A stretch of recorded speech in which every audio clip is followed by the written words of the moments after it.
All right, so thank you for that introduction. So as you said, I'm Rachel Taggart-Ryan, and I'm actually the Senior Campaigns Officer. I recently got promoted here at Humanist UK. That means that I am one of a team of 7 full-time lobbyists employed by the charity to campaign for policy changes that we want to see, both at the local and also the national level. So my role at Humanist UK is to campaign on all our human rights and equality issues. That can be anything from our freedom of expression, so I'm working on repealing the blasphemy laws in Northern Ireland, to saving the Human Rights Act, and I also work on our public ethical issues, and that goes across a very broad range of spectrum. Pretty much everything that isn't assisted dying that we do, whether that's abortion, working on FGM, organ donation, something we've been very successful in the last few years. Anything that comes under a kind of broad issue to do with a different position on ethics comes to me within our team. And one thing that I do, and I'm actually training up another team member to take over this work from me, is I manage all our asylum support service, so helping those fleeing persecution abroad because they are humanists and helping them to get their cases in front of the Home Office and to be granted asylum in the UK. So in this talk, I'm going to give you an overview of what Public Affairs and Policy team does. This is going to break down into 2 main parts. So firstly, I'm going to discuss the issues that we focus on and how this is recently changed under our new strategy. And secondly, I'd like to give you a bit of a kind of whistle-stop tour of how we campaign and what kinds of activities we actually get up to on our day-to-day basis. So as you're all members of a humanist branch, I'm going to assume that you have a working knowledge of our community services. So that's our work on ceremonies, our weddings, funerals, baby namings, our work on pastoral supports. So that's our chaplains, non-religious chaplains in prisons and hospitals, and hopefully very soon we're going to have some chaplains in the armed forces. Education, our schools network and our learning resources, and also Faith to Faithless, which is our apostate support network. But what you may be less familiar with is the work of the public affairs and policy teams and the types of campaigns that we work on. So broadly speaking, public affairs is about engaging with politicians and other decision makers in order to explain our organisational policies and the views of our views on public policy issues, assisting policymakers and legislators in amending or laying down better policy and legislation. In essence, what that really means is it is our job to get politicians to do things, or sometimes persuade them not to do things. Until recently, we campaigned across 4 main policy areas, so education, human rights and equality, secularism, and public ethical issues. I've put these up here on the slide with an example of some of the campaigns that fall under each. So you can see, I'm sure you're very familiar with that under education, our biggest campaign is to end faith school admissions, to have humanism included on national curricula for religious education.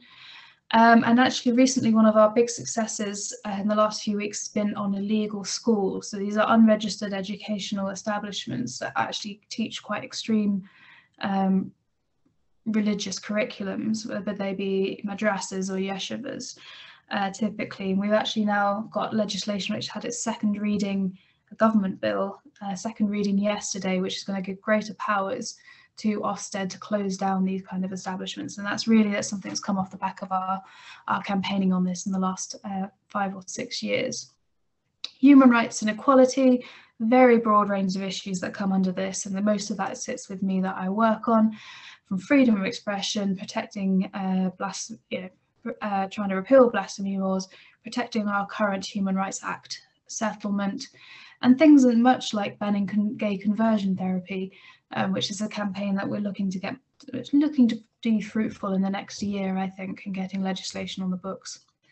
Secularism, These are probably no surprise to anybody here: disestablishment of the Church of England and getting rid of the 26 bishops in the House of Lords are the top kind of campaigns you would expect of an organisation campaigning for a secular state. You might see at the bottom there, we've also got remembrance ceremonies. Now, this is something that we've actually also been very successful on. And for the last 3 years, we've now had a representative at the Cenotaph, the National Memorial Ceremony in Whitehall. Public ethical issues are big. Our biggest two here is assisted dying. This actually sits with one of my colleagues. We've got some very good news coming through actually in Jersey and the Isle of Man are both now progressing assisted dying bills, which will be the first part of the UK to do so. The UK and Crown dependencies, and is going to change, I think, the landscape that we're operating in. Abortion rights, this is what I lead on. We've been very successful in terms of decriminalisation in Northern Ireland. Big victory recently in terms of getting telemedicine abortion made a permanent feature of abortion legislation. So that's allowing women to be able to choose to take the abortion pills for early termination at home. And of course, organ donation. We now have opt-out organ donation across the UK, so that's been a success. There are a few other things that we do, such as provide support for non-religious asylum seekers, as I mentioned, and we campaign internationally against blasphemy laws. They don't really fall under these headings, but it's sort of another part of our work that's more ad hoc. However, as you can imagine, this is a lot of policies to cover. Most other charities, campaign staff work on a maximum of only 1 or 2 issues. So recently we've brought in a new strategy with a sharper focus on our priority campaigns. This doesn't mean that we're going to not work on all of the other issues, all about 21 different areas that we were working on, but we are going to proactively now focus on achieving sort of 6 goals within the next 5 years.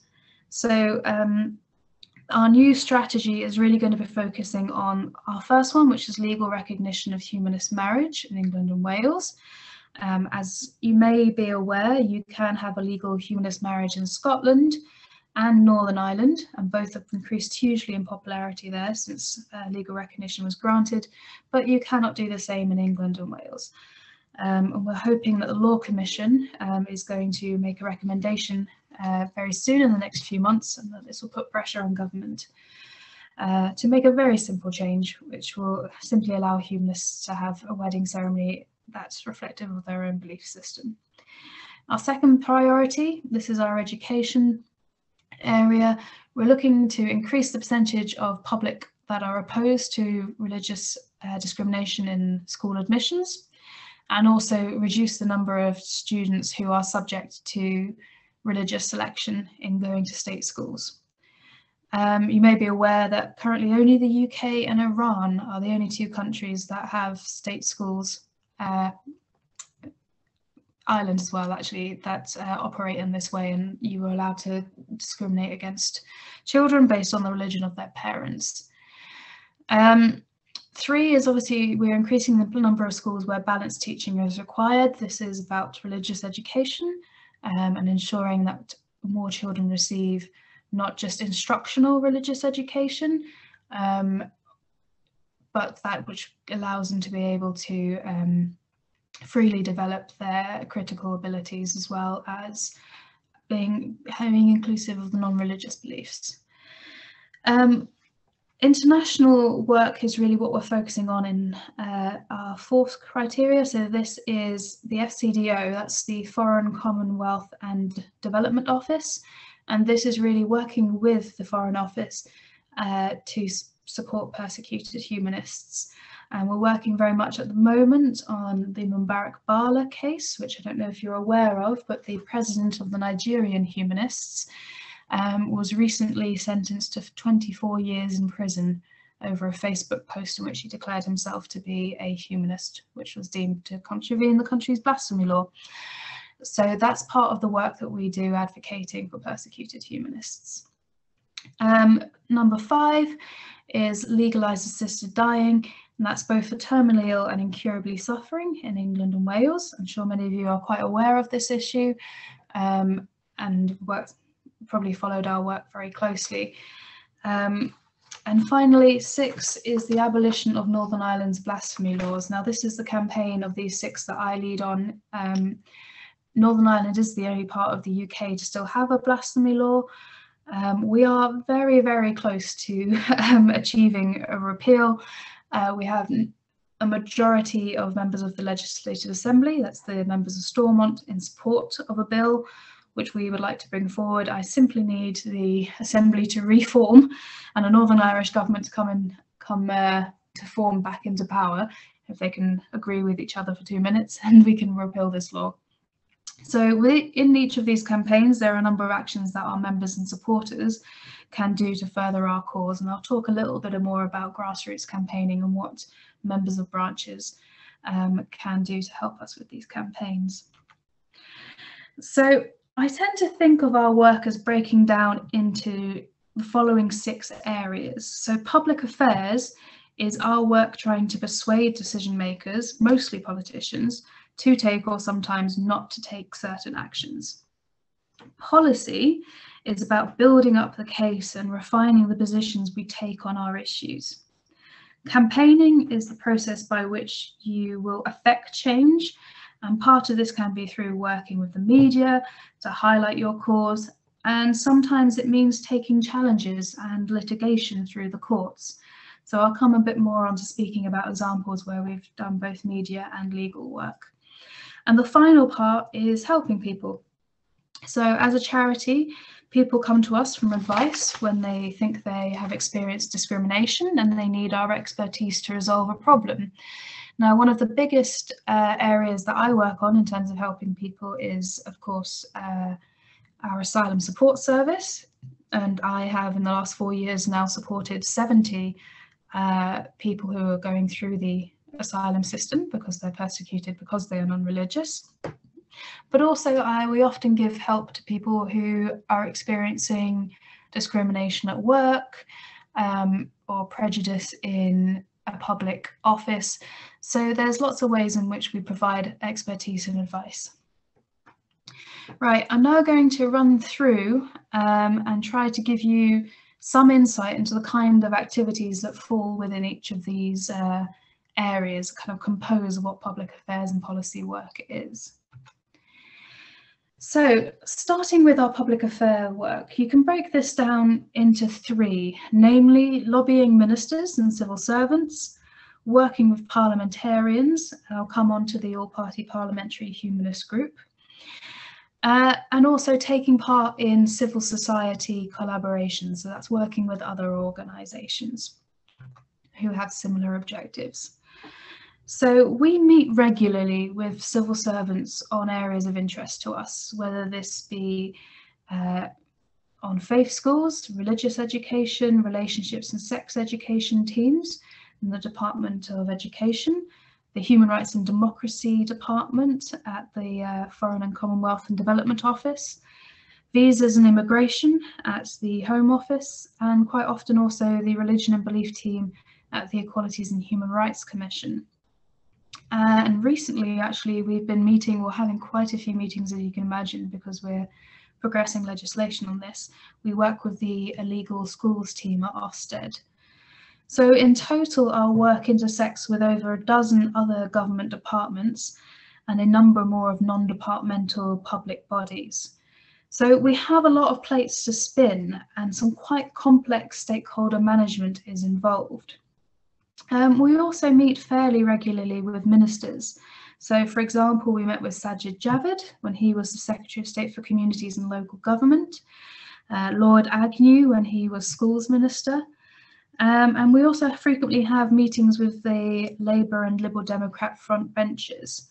So, for example, we recently met with David Lammy from Labour on the Human Rights Act reform, something that he's going to be leading the opposition charge against. And we've also met several times with Naomi Long, who, until the recent election, she was the Northern Ireland Justice Minister, and gaining her support for repealing the country's blasphemy laws was really the linchpin in moving that campaign forward. So The all-party Parliamentary Humanist Group. A lot of our political lobbying is done in close partnership with the APPHG, as we call it, which is a grouping of about 115 MPs and peers from all parties, humanists who are willing, as Stephen Fry always puts it, to nail their colours to the mast and take up our causes in Parliament. So we actually had our AGM of today. So slightly before I joined this meeting, I was attending a meeting of the All-Party Parliamentary Humanist Group. Our previous chair was Crispin Blunt, who was our first Conservative chair, who you can see up in the top right here. Today, the co-chair is also Baroness Burt, who some of you might be familiar with. Baroness Joan Bakewell, who some of you might be familiar with, was quite a famous broadcaster on the BBC. Our new chair as of today is Tommy Shepherd, who is quite a leading SNP MP, so one of the Scottish nationalists. But we also have some very high profile members. So Jess Phillips is quite a leading figure on the backbenches in Labour. One of the leading experts on women and domestic violence. We have Lord Dubs up the top in the middle here, probably one of my favourite members of the House of Lords, became quite infamous a few years ago with his Dubs Amendment, which allowed over 3,000 unaccompanied child refugees to come to the UK. And of course, also we have very prominent members such as Keir Starmer, who is now obviously the leader of the Labour Party. So often our most effective work is done through our parliamentarians in this group. That may mean asking questions or written or oral questions, getting them to write to ministers, tabling amendments to government bills, and to help facilitate meetings with ministers. We managed to get humanist marriage in England and Wales onto the statute books, although it's never been brought into force, thanks to Molly Meacher here and the private members bill that she brought forward. So last month, actually, we managed to have a debate in Parliament, a backbench members debate on humanist marriages in England and Wales, which was facilitated by the All-Party Parliamentary Group. Now, a few years back, we once wrote 70 parliamentary questions on the same topic, and we got our members in Parliament to kind of bombard the government into submission over their new policy on faith school admissions. So they wanted to allow new academies that have a religious character to be able to select 100% of their pupils by religion. And previously, they'd only been allowed to do 50%, and they had to keep 50% open to all students, regardless of religion or belief. And we were able to maintain that 50% limit because we just bombarded the government with so much opposition through our parliamentarians that they actually folded on this. So it can be a very effective means of enacting change. Working with civil society. So the third part, a key part of any charity's work, is developing strong links with other third sector organisations, particularly those with shared interests in our policy areas. This is especially important for Humanist UK for two reasons. Firstly, because there are only 7 of us in the public affairs and policy team, and we have, up until recently, we're working across 23 different campaigns. The more we can get other organisations to do some of the heavy lifting for us, all the better. And second, because this might be a surprise to some of you, we are still considered to be quite controversial. The more we can get other voices to speak up on our behalf, voices that are seen as less partisan, less divisive, less, religiously divisive, which we can still be seen, the more impact we are likely to have. So just going to give you a few examples here. I sit on the steering group of Voice for Choice, which brings together organisations campaigning for women's reproductive rights. Richie, my director, sits on the board of the Religious Education Council for England and Wales, and we also co-founded the Accord Coalition for Inclusive Education, which has been very successful in campaigning against new schools being allowed to increase the number of pupils they subject to religious selection. And also we sit on the Sex Education Forum, which has been very successful. And I'm going to use that as a bit of an example to show how we work with other organisations. So I want to quickly expand on this last one to demonstrate the impact that working in coalition with other charities can have. You may have seen a few years ago that we achieved one of our key education policy aims when relationships and sex education was made compulsory in all schools. Well, that was the result of a tremendous collaborative effort behind the scenes, led in part, well, in large part actually, by Humanist UK. We used our links to other charities to bring together organisations like the Sex Education Forum, PHSE Association, Terence Higgins Trust and Barnardo's into a core group which coordinated the campaign for change. Later, other organisations were brought on board like the NSPCC, Girl Guiding and the End Violence Against Women Coalition and Stonewall. We at Humanist UK hosted meetings, we drafted joint letters to the Education Secretary, we met with the government's RSE team, and we conducted a majority vote to demonstrate that we were so close to having a majority of MPs on our side. So when this legislation, which we've been pushing for, hit the ground, we knew we could get it passed. So we were instrumental, in other words, in convincing the government that it was possible to legislate for compulsory relationships and sex education. And the government and the consensus that was formed by the third sector made ministers resilient to the opposition that came from, well, they were very resistant to the opposition that came from the religious right, who were pushing very much against any form of relationships and sex education being taught in schools. Without this coalition, I very seriously doubt that we would have achieved this aim of having this on the statutory curriculum. So the other thing we do is original research. Being good humanists, we're always at pains to base everything we do on the evidence. And that doesn't mean just referring to other people's research, but also conducting our own. And I have sort of 3 examples here recently. So our first piece of research that we put out, just before COVID actually, so it'll be 2019, was any lawful impediment. This was really a research into how we could overcome issues brought up in the legalization process for humanist marriage. So basically it was research looking at how we could overcome all of the opposition that the government had put in our way. And it was quite a unique piece of research. No one had ever looked in depth at the legal implications of humanist marriage in such a way. And it's a fantastic resource. And if any of you are thinking of writing to your MP or being involved or having a humanist marriage yourself, I would definitely say this is definitely the resource to look up before you do that. In the middle here, this was a quite unique piece of research that we did that was looking at the impact of religious selection in schools upon other factors, so socioeconomic and ethnic origin selection. So we wanted to see what effect it has. So if you start selecting pupils by religion, you are also ipso facto, you're going to be having socioeconomic and also racial selection as well. And we did some interesting research that showed that this is the effect that religious selection has. And finally, we did some interesting research quite recently into the effect of religious privilege in Parliament.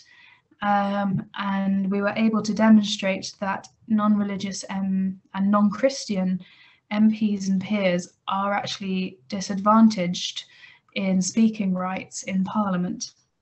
And so as a result of prayers and a result of conventions around bishops, democracy is actually affected in the fact that those who do not attend prayers, and in the House of Lords Convention that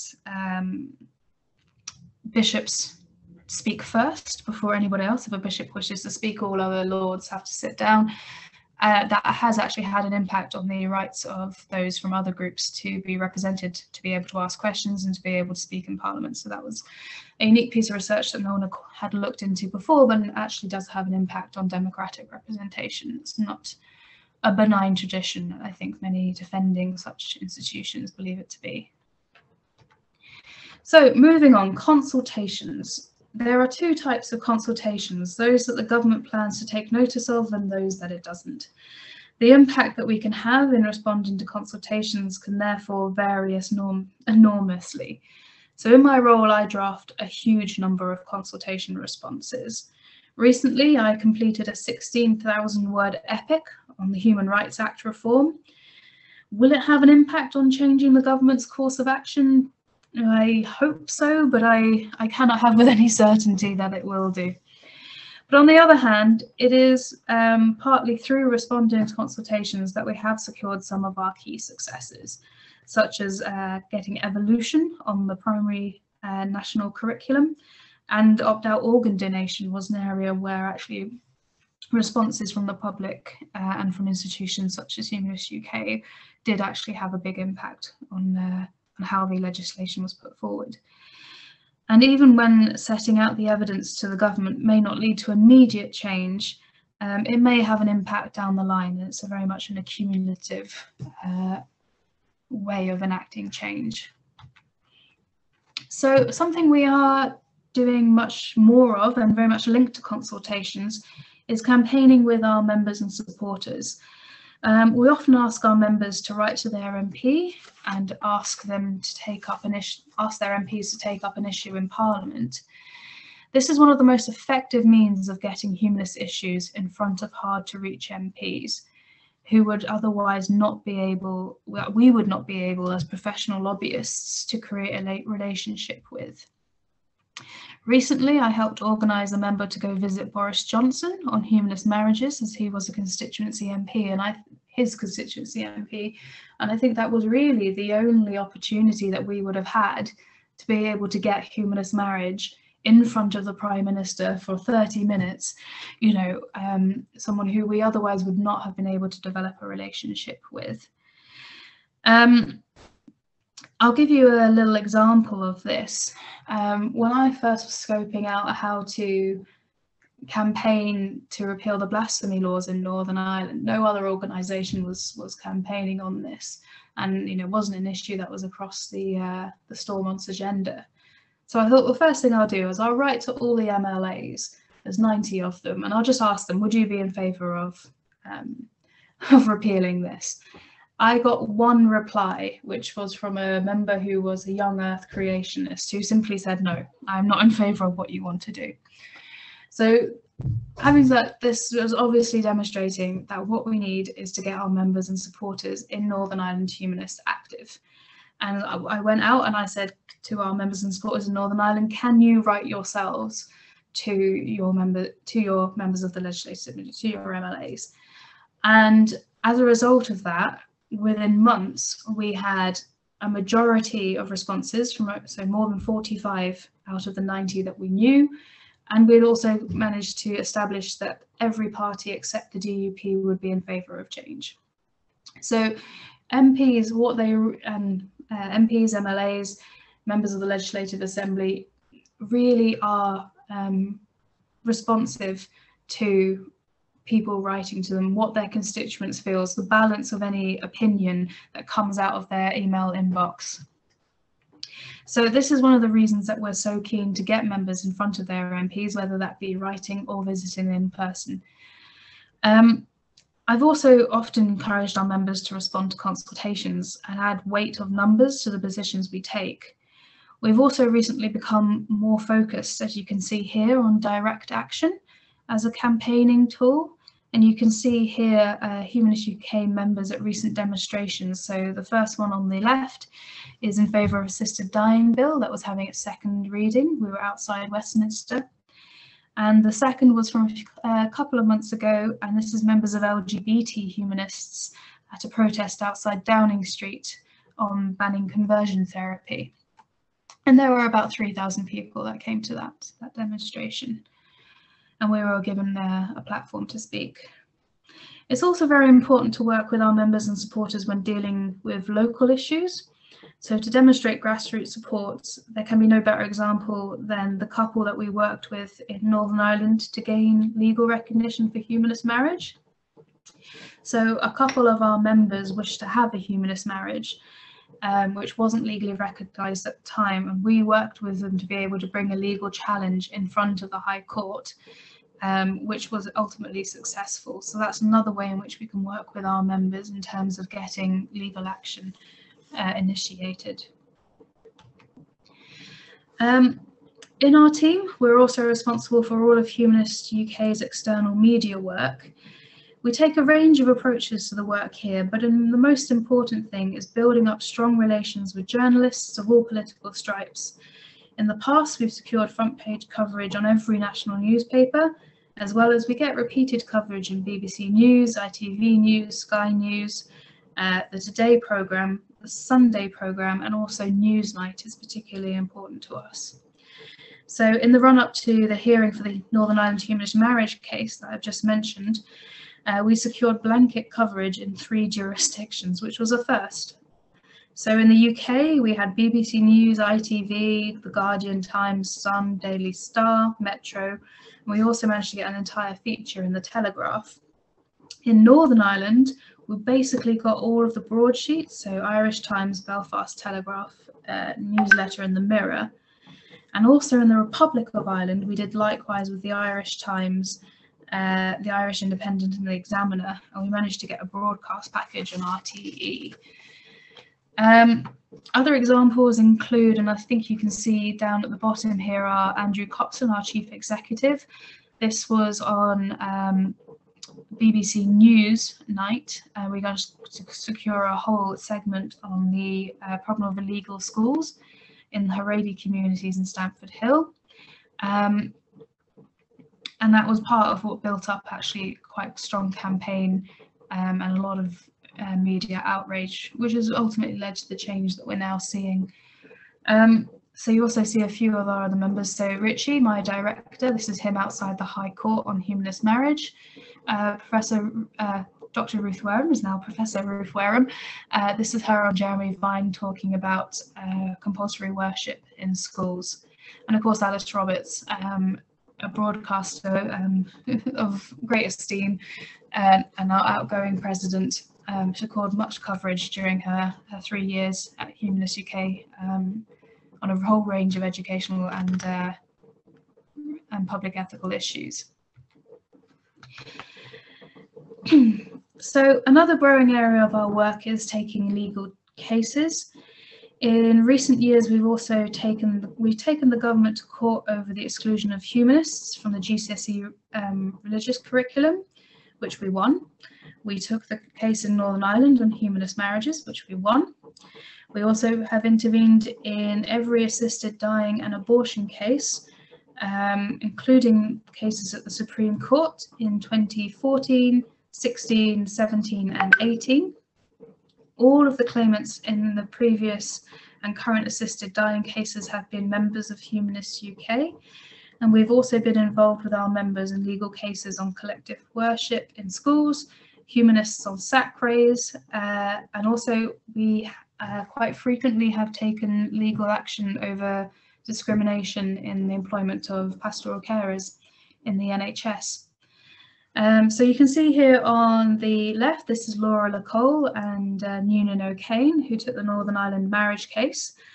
And also on the right here, this is Paul Lamb, who was a leading figure in court challenges on assisted dying and was a major inspirational figure in that cause. He sadly passed away last year. Finally, we do our best to help anyone who gets in touch with us who may be a subject of discrimination or unfair treatment in an area related to our work. Sometimes, as we've heard, this might provoke us to take individuals' legal action cases, or it may we may take up a particular issue with an MP or government department. And sometimes it simply involves advising people about the law, their rights, and what means to redress that they might have. I'm going to come on to my last sort of thing I want to really talk to you about, which is local activists. We have 2 campaigns that we would like our local activists to focus on. We have many take actions and many things that you can be involved in, you know, on a very reactive basis, but there's 2 areas where we'd like our members to kind of be proactively involved. And this is legal recognition of humanist marriages and opposing the opening of new voluntary aided faith schools. So we've produced a guide on visiting your MP on the 1st, which includes briefings you can print out and give to your MP.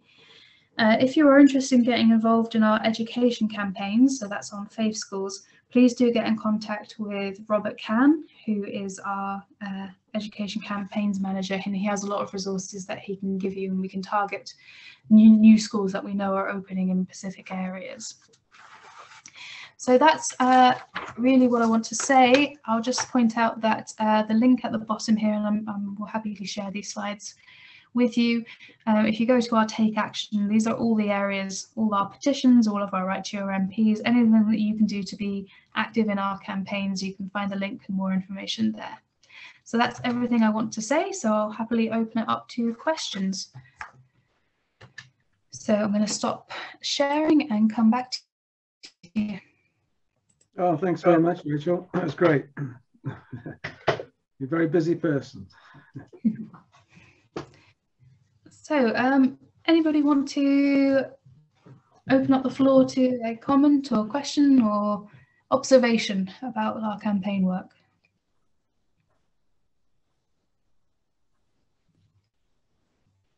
John, I see you've unmuted. Oh, have I? Yes, sorry. Where does the main opposition to humanist marriage come from?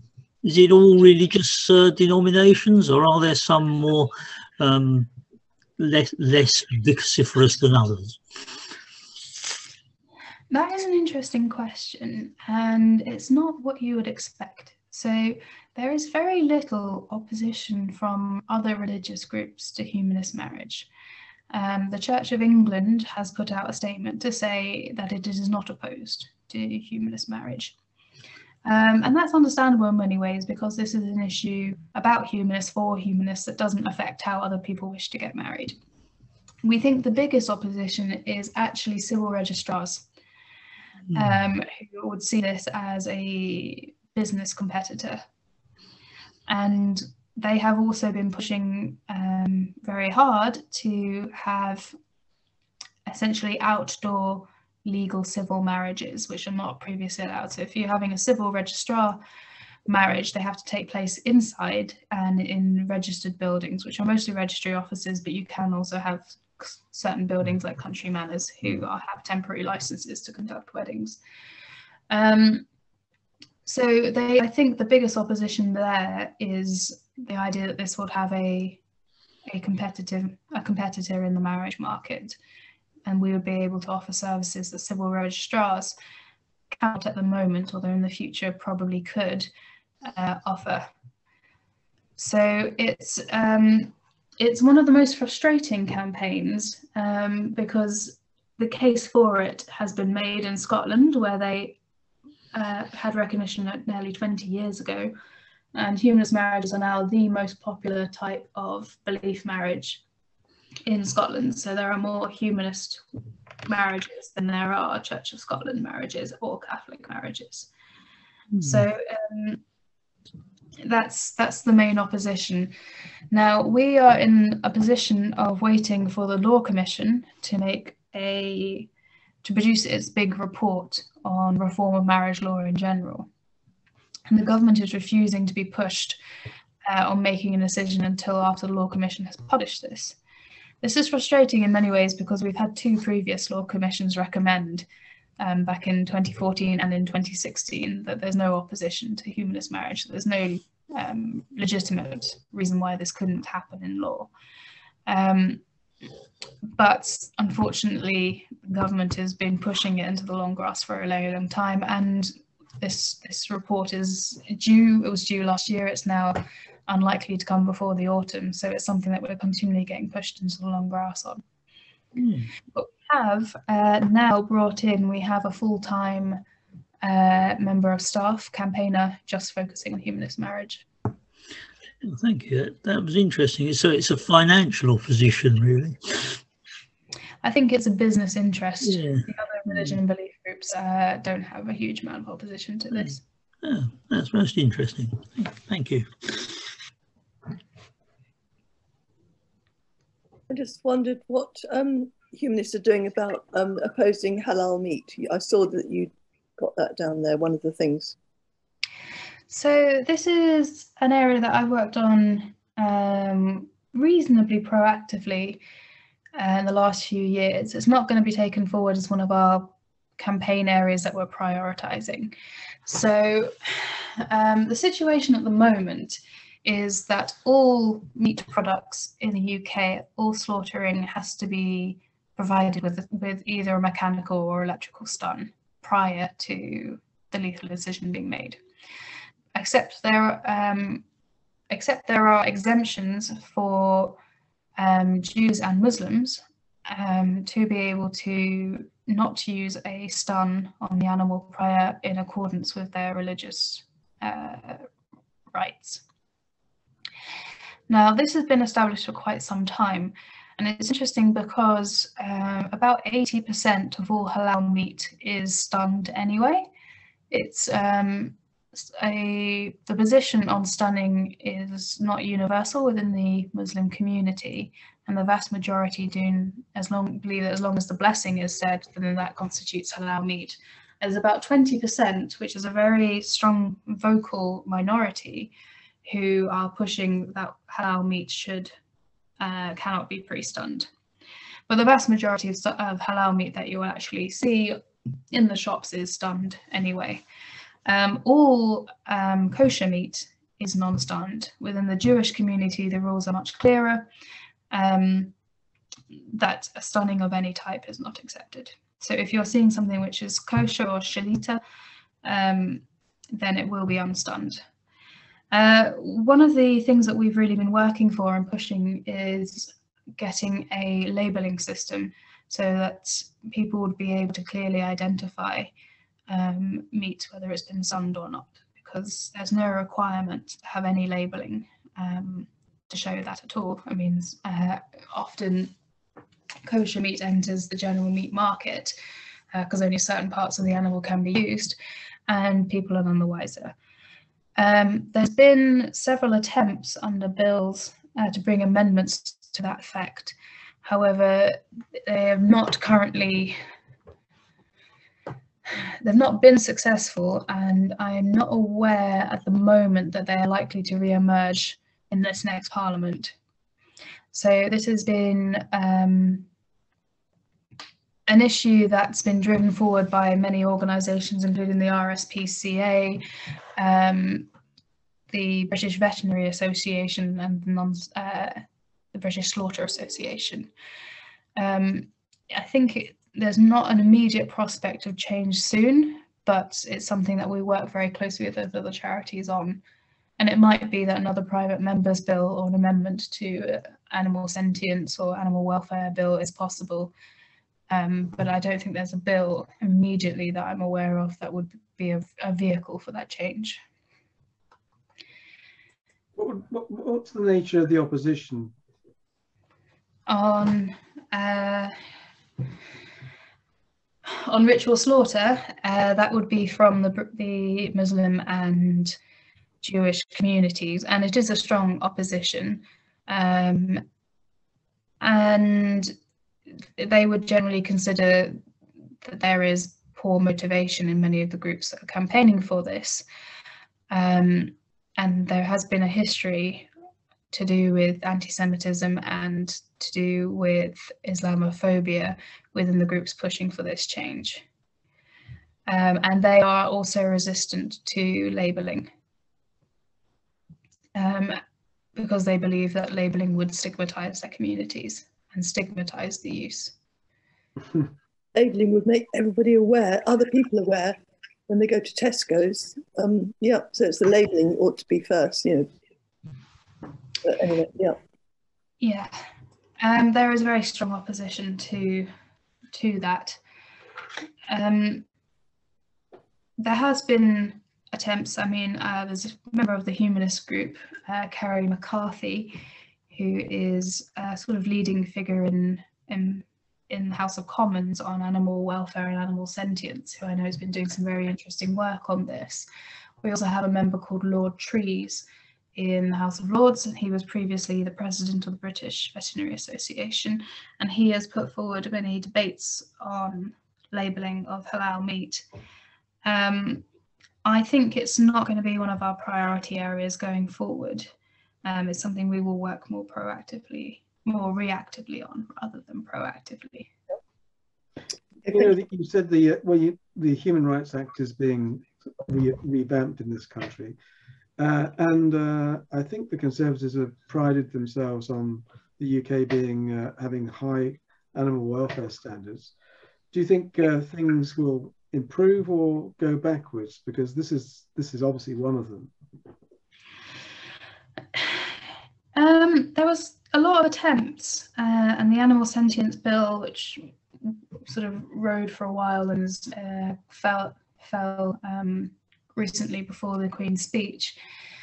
A lot of that was to ensure that the standards of animal welfare that were in legislation in Europe as part of our membership of the European Union would be carried over and transposed, and we wouldn't lose any standards. Now there's no guarantee that that is going to be the case. So as a result of Brexit, the door is open essentially for standards to be removed. The government for a long time said, because we were part of a broader European Union labelling standards, that it wasn't possible to bring in Pacific method of slaughter labelling because we were part of a broader labelling system across Europe. But that wasn't actually the case. That was very much an excuse because what the European law does is to have minimum base standards. You can exceed those standards, and if we wanted to bring in method of slaughter labelling, we could do so within that framework. So what really is happening at the moment is not to do with the Human Rights Act, because you're very much aware the Human Rights Act is very separate and has nothing to do with our membership of the European Union. But a lot of the regulation around animal standards is now open for deterioration over time or deliberate repeal and lowering of standards. So that is a concern going forward, and I think a lot of the opportunities to enact change, to put amendments as riders into bills, are going to be coming forward from Parliament, who are looking to preserve those standards that we are in danger of losing. I'm going to take a question from Azil, who we've not met in person, but we have corresponded. And the question is, how can we as individuals best contribute to humanist campaigning? There's lots of ways in which we can be involved in humanist campaigns. So we are quite frequently sending out to our members and supporters, please write to your MP about this, please sign this petition, can you respond to this government consultation and put your view ahead. So we will be frequently emailing out to our members things such as that. There's also, and I'll give the link the link is in the slide, to where we have all of our sort of standing take actions. So when we do something with our members and supporters, we call it a take action. Specifically, we will have demonstrations and campaigns and protests coming up, and we will make our members aware of that. I did recently get in touch with all of the people who I'm helping with asylum, to get them to come to a protest in London that we were doing about Mubarak Bala. So 3 weeks ago we held a protest outside of the Nigerian High Commission, and I was quite keen to get all of our asylum seekers to come to that, and about half a dozen of them did, so that was great. I think in your position, and I don't know if everyone's aware, but you're one of the asylum seekers that we're helping. We're going to be doing quite a lot of research at the moment. So I recently secured funding at the University of Sheffield to take forward a PhD, pay for a PhD student to research the particular barriers that are faced by non-religious people in the asylum system in the UK. And we're going to be looking to our cohort of people that we've helped really to share their experiences and contribute to that research. So this is going to be original research into an area of asylum law that's not been written about or researched before. So that is something that's coming up as well.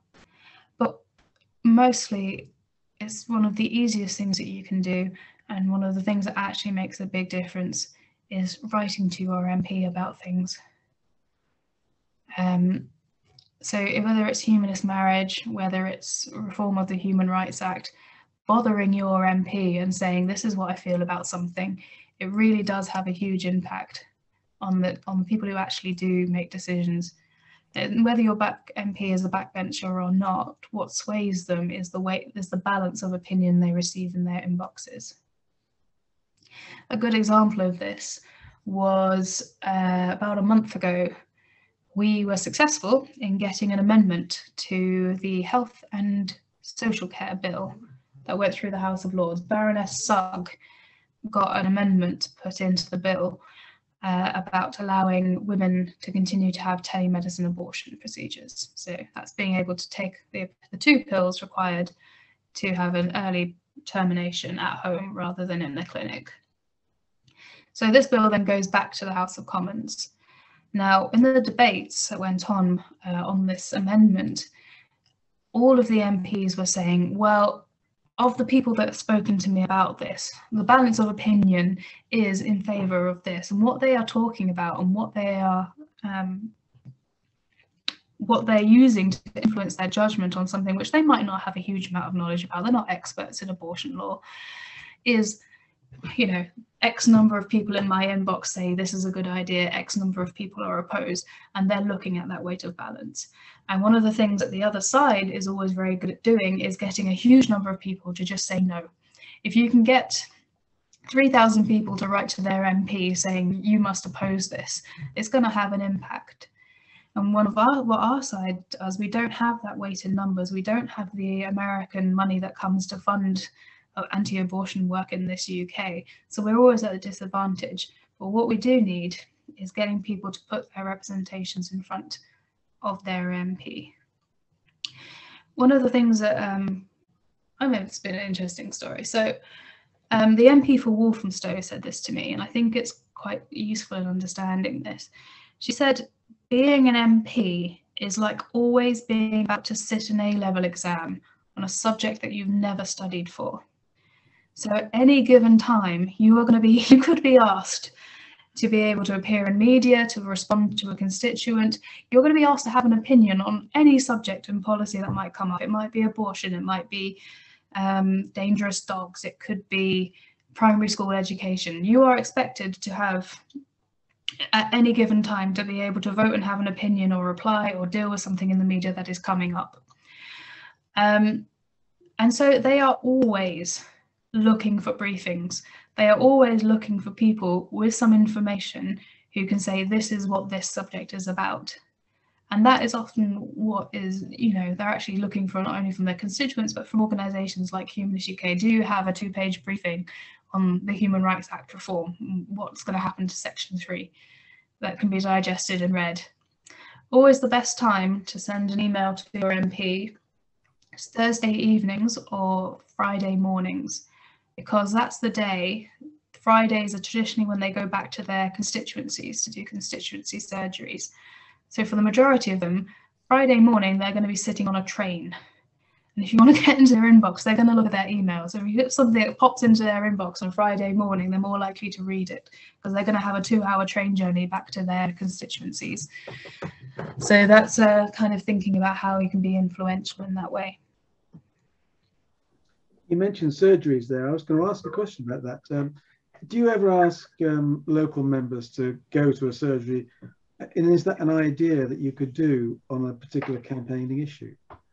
Yes, so we are doing this with 2 of our campaigns at the moment. So I was working with our wedding celebrants. So I've been emailing our wedding celebrants for quite some time and helping them to getting to agree to go see their MPs and giving them one-to-one training on what they need to do. So through that, since Christmas, we've had a constituent go to see Dominic Raab, who is the Secretary of State for Justice, so ultimately marriage law falls with him. And we've also had a member go see Boris Johnson. And so I've been particularly prioritising with the Pacific group of our members, so our wedding celebrants would be the most involved in our humanist marriage campaign. And within that, we've been working on cabinet members, so really prioritising how impactful we can be. And we've just started recently doing a similar thing with members and supporters who we think should be very animated with assisted dying. Because with assisted dying, what really is going to make the difference is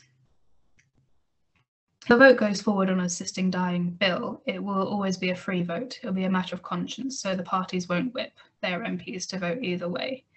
So what you need to do is to convince your MP on a matter of conscience that assisted dying is a good thing. And what's going to convince them of that is the personal stories of their constituents and the powerful testimonies that people have in such an emotive issue. So if you are interested in that, in either of those two, please do get in contact with me. We do have briefings, we give you a little pack of everything you need to know, the FAQs, what to respond to questions that they're likely to give you, what's the, how to deal with people pushing back. And also we have briefings that you can print out and give to your MP at the meeting to be like, this is, this is what you need to know. So we do that. And we've been working with a very select group set of members at the moment, but there's no reason why, if anyone's particularly motivated by an issue, that we can't, if they get in touch with us, we can't set up a Zoom call to do some training. Rachel, if we write to our MPs and we get a significant reply, are you interested in receiving a copy of it? Yes, please do. So if you, I spent lots of this morning making spreadsheets of replies that I've got back from our members and supporters who've written to their MPs. It really does inform our understanding of where the government sits on any position, and also the numbers. So with the Northern Ireland campaign, I know now that if we had a bill on the floor, we have a majority. And that's really through people sending us those replies. And it's also, we ask for meetings. So the MP for Anglesey, or it's got, the actual constituency is called Yves Mons in Welsh, but it's a constituency of Anglesey. A member wrote to her saying, we want you to put a question in Parliament about pastoral carers in the armed forces, and she did. Being a good constituency MP, we kind of jumped on that and had a meeting with her and said, you're a new MP, we saw that you put this meeting, you had put this question down, is this not, an area that we're interested in? We discovered that she was sort of a humanist tending person, and that's someone that we then brought into the humanist group, and that all came from someone writing to their MP. Previously she wasn't on our radar. So yeah, I have a whole inbox just for receiving replies. I'm sure my MP is on your radar. Where do you live? Worthing West. It's Okay, so Peter Bottomley. Oh, Peter Bottomley. Yeah. Yes. Technically not a humanist himself. He's a Christian, but he is very humanist leaning, and he's done a lot of work in the past. It's very fun, Peter Bottomley. Okay, thank you. No worries. Do we have any other comments or observations or questions? Just one very small point. One of your main campaigns is to increase the percentage of people that are opposed to RE discrimination in schools. No, RE discrimination in schools. I thought that was very high already. So do you know what the percentage is at the moment? Because I'd have thought that was, or maybe I'm getting confused with other statistics, like the number of people that are, percentage of people that are opposed to faith schools or other aspects of RE and faith schools.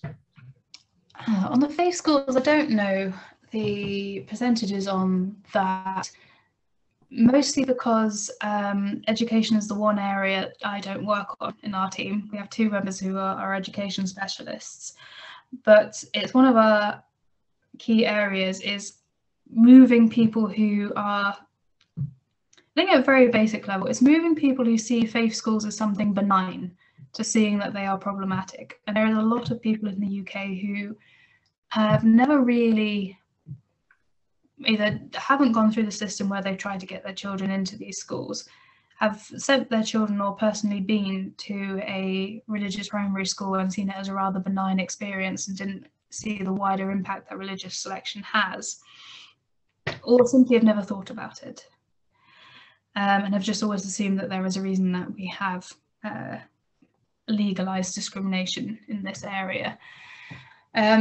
So there are, I think, awareness of the issue of faith schools is something that we do wish to work on and is a priority area. And to do with that, again, is opposing the number of schools that do use religious selection. Unfortunately, however, that is not my area of expertise because I'm not the education campaigns manager, so I couldn't give you a figure for what that currently stands at or how we measure that. We do obviously do polling on a lot of areas. I'm currently working on a report that's looking at how public opinion has changed on the issue of assisted dying. And assisted dying, we're consistently now seeing 80% of the general public in favour of either for terminally ill or for incurably suffering individuals. There's a slight difference between the two different approaches. Which is interesting because it's probably the area where there's the biggest divide between public opinion support and support in Parliament. So there's not a correlation between the huge amount of people in the public who support assisted dying and the very few number of MPs that are publicly advocating for assisted dying. So that's quite an interesting area of our work.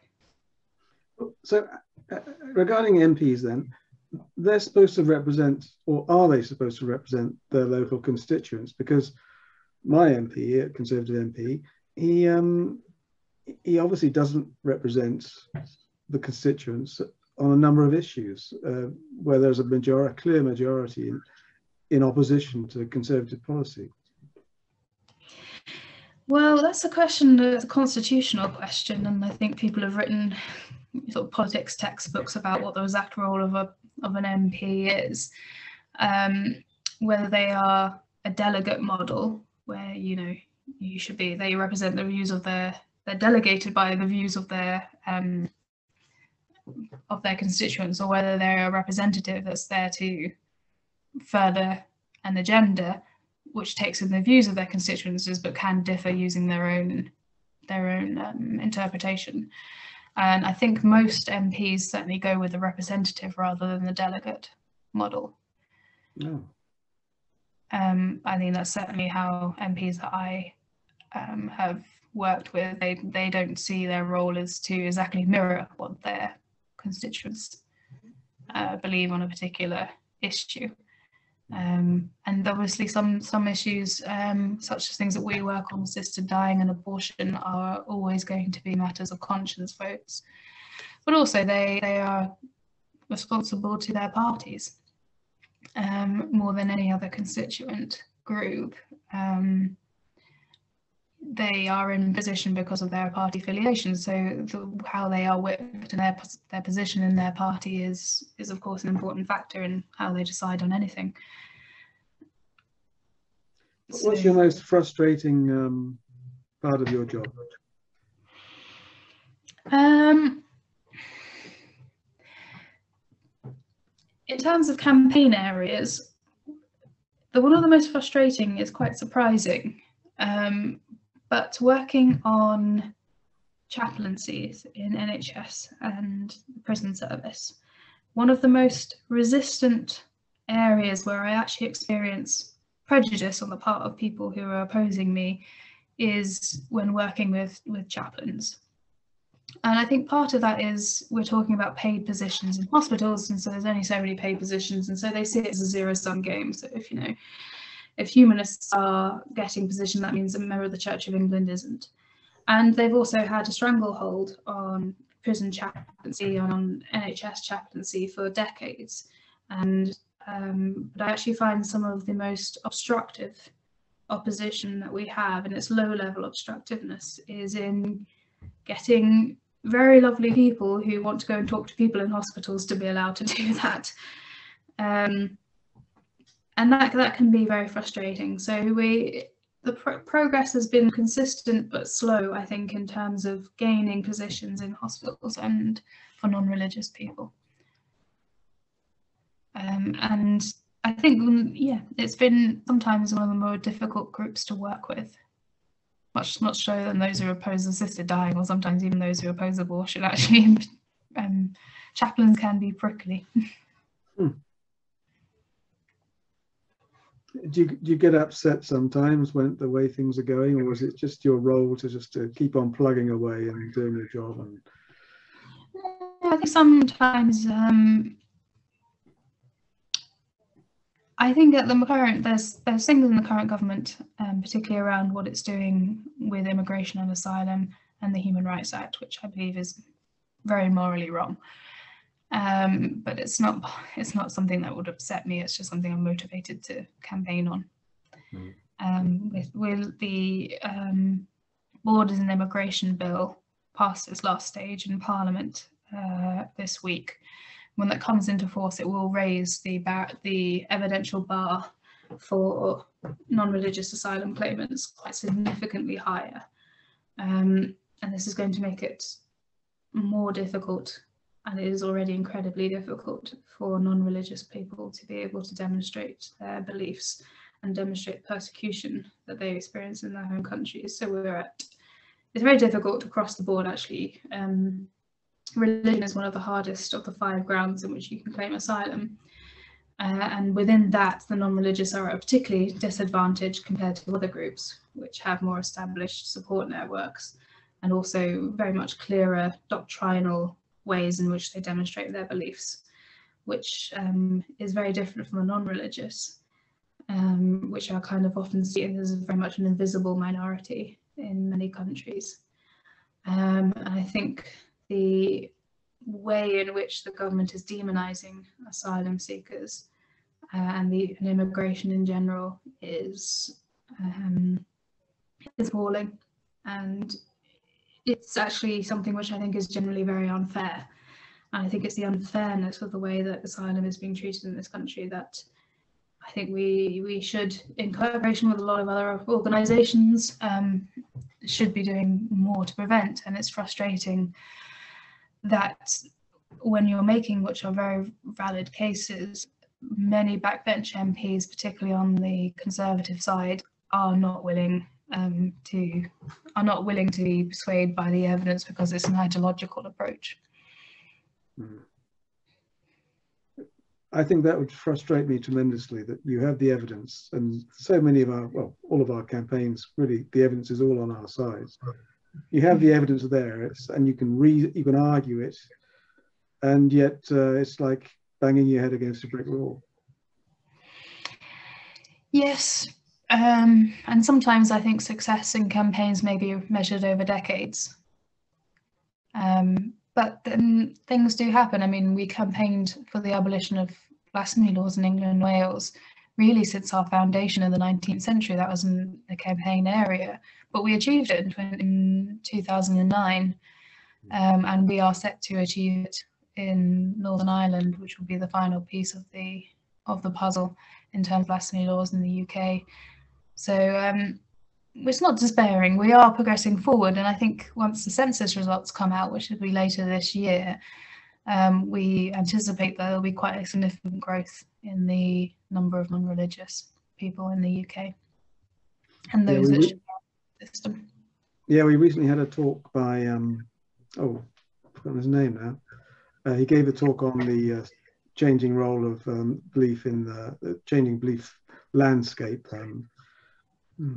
It's frustrating, I can't remember his name. And it was a very striking talk, showing the graph with the declining C of E and the increase in non-religious. And in fact, I put that in an email to all schools because it's so striking that when teachers see that, they realise that I'm getting a bit of feedback here.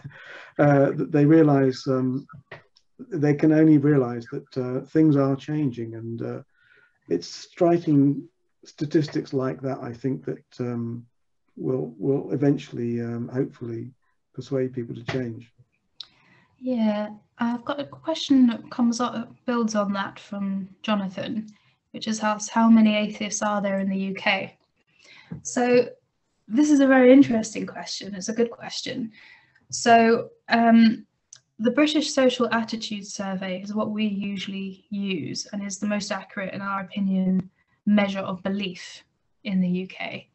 And it's conducted every year, and consistently, for most of the last decade, those who will claim they are non-religious, they do not have religious beliefs, will be about 52% of the population.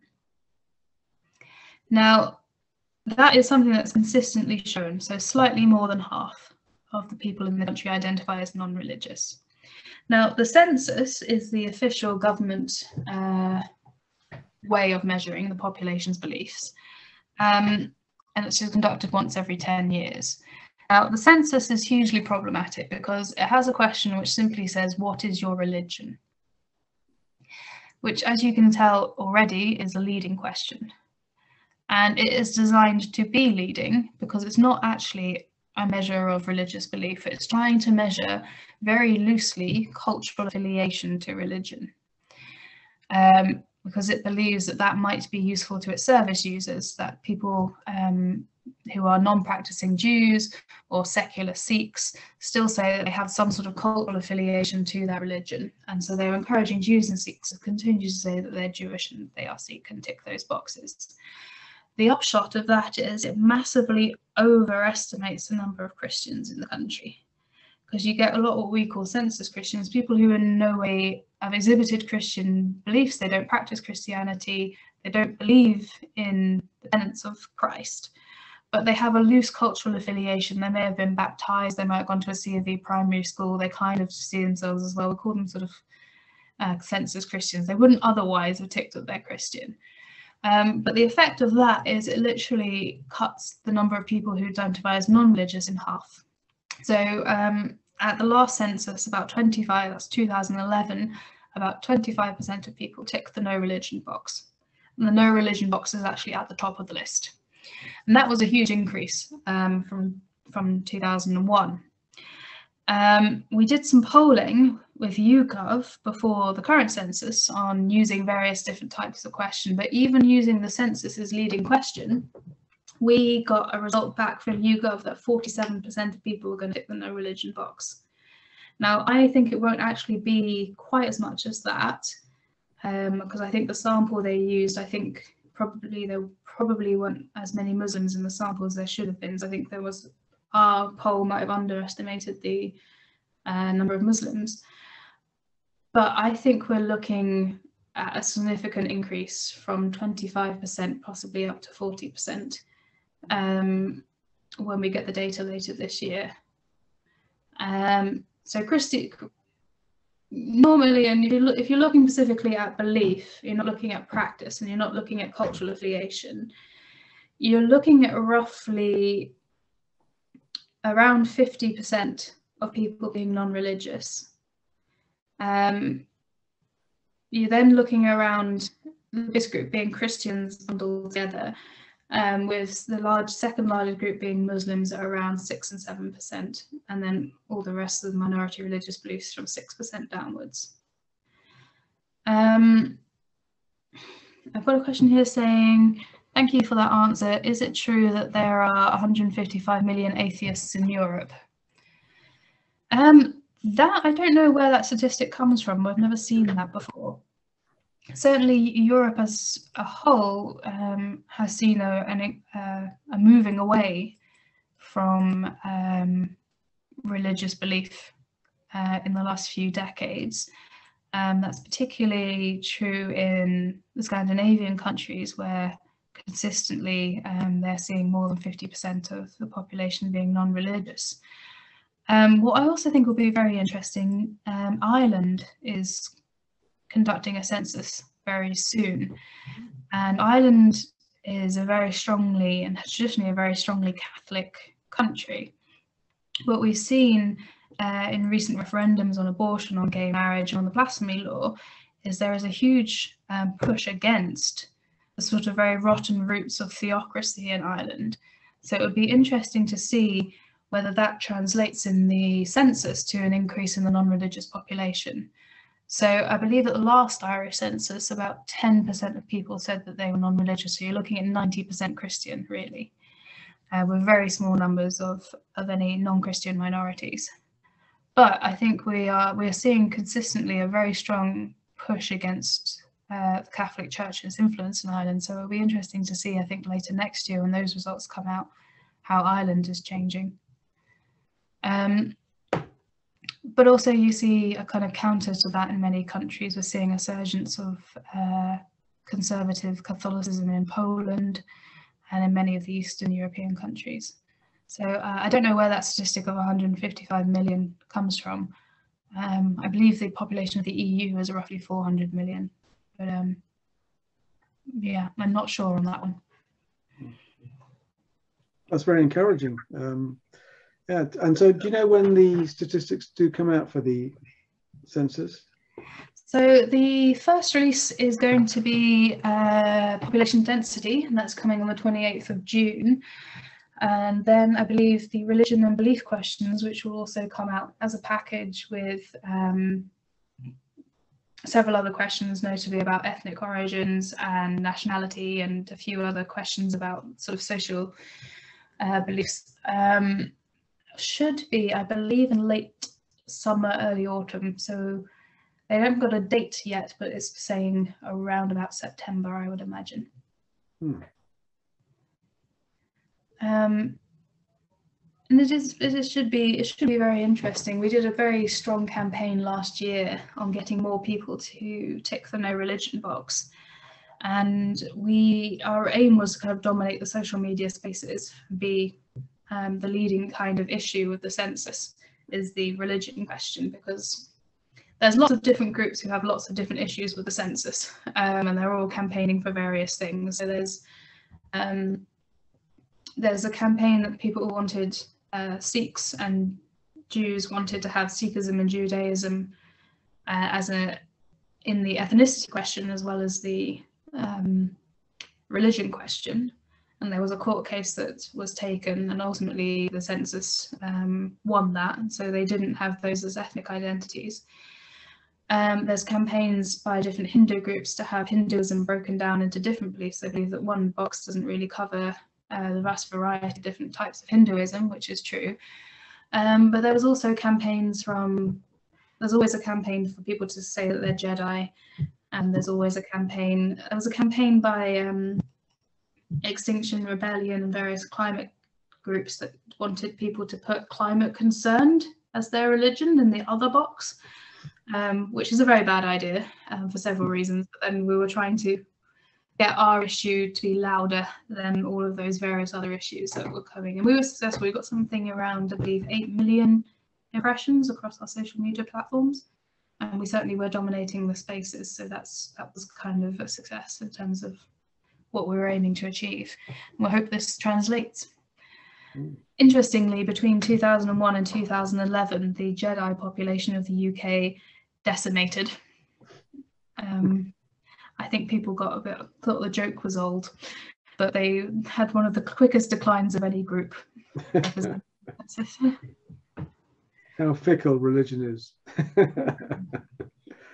Yeah, I remember leafleting our entire area. I just didn't realise how many houses were in our area, and about the campaign, the census campaign. And well, you don't know particularly the effect of anything you do, but I think you just have to believe that every small step counts. Yeah, it was. There's lots of nuances, because this was the first time, because it's a household survey, for example. How do you ensure that children who might want to identify as apostates, as atheists, be able to do so in a household where, in a particularly religious household, where that might not be acceptable? And because it was an online census, there were ways of doing that, so we had to be, promoting that to various ways. I mean, it was also the first time that census had a question about sexuality, and we worked with Stonewall to say, well, could those under 16 who want to identify as a certain sexuality, which might but also want that to be confidential in a household survey where it's done per household, how can that be achieved? So there's lots of nuances and kinks to the campaign there. Yeah. I think as a member of SACRE and well, a recent member, and I was opposed for I think 12 years. One of the objections was that they used the national census rather than the British Social Attitudes survey. And of course they would say, well, that's very convenient to you, isn't it, that you're using some statistics that favour your cause.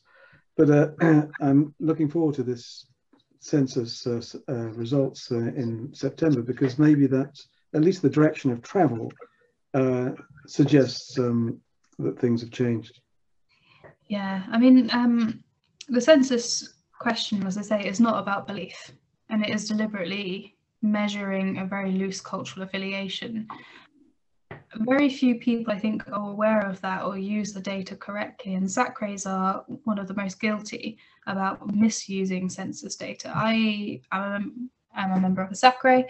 I was denied full membership and I took a legal challenge, and the local authority backed down and changed its mind, and I was able to sit on SACRE as a full member. It had attempted to use census data as part of that justification, but ultimately it's a poor argument, really, when you're looking at, even under those census, you know, you're talking about 25% of people identifying as non-religious. And the misuse of that data to say, well, very few people say that they're humanist. Well, we encourage people actively not to say that they're humanist, because humanist is not a religion, and it's a misuse of that data. So I think in areas where that's used, we should be campaigning and we should be pointing out and challenging misuse of that. SACREs do this all the time, and it's an area where we need to challenge the misuse of statistics and data. Yeah. Well, it's coming up to 8:30. Thank you very much, Rachel. It's fascinating. Your job must be so interesting. Goodness, you must be working all hours as well. But I think it must be a very rewarding and interesting job that you've got, and I think it's a great talk, because most people don't know what goes on. I found the parts about how you influence parliamentarians and so on, and how you work with them collaboratively. That's really insightful, and I hope a lot of people will watch this talk, and I'll certainly be promoting it. Well, thank you very much for having me, and I hope it's been enjoyable and insightful. And have a very good rest of your evening. Thanks very much.